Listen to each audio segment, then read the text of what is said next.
सुनाए तुम्हें दादी नानी की प्यारी कहानी।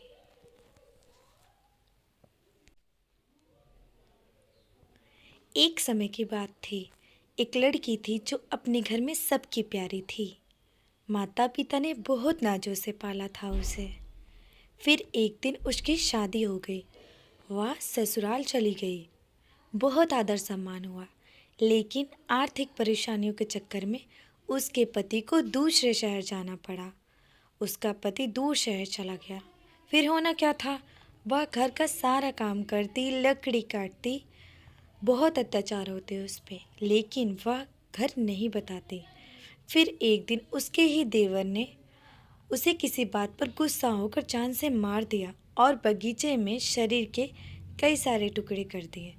पति वापस आता है तो वह बोलते हैं कि वह भाग गई, लेकिन जब उसका पति जाता बगीचों में तो उसके रोने की गाने की आवाज़ सुनाई देती।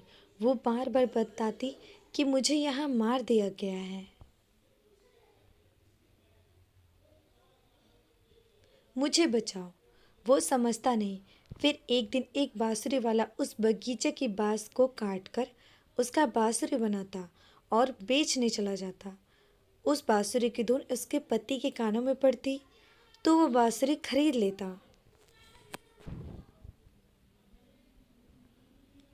और शहर लेते जाता।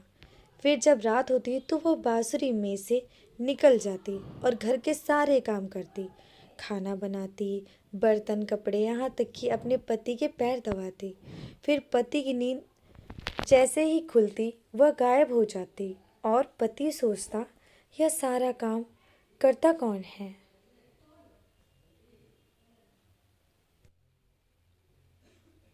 फिर एक दिन वह सोता नहीं और सारी रात जागने की तरकीब बनाता।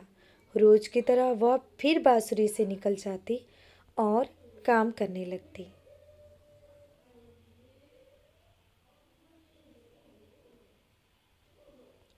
फिर पति बोलता, तुम तो मेरी पत्नी हो, तुम्हारा ये हाल कैसे हुआ।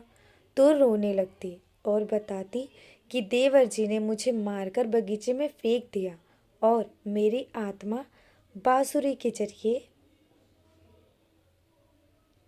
तुम्हारे पास आ गई। अब मैं वापस नहीं जाना चाहती। फिर दोनों हंसी खुशी रहने लगते और देवर जी को भी सजा हो गई।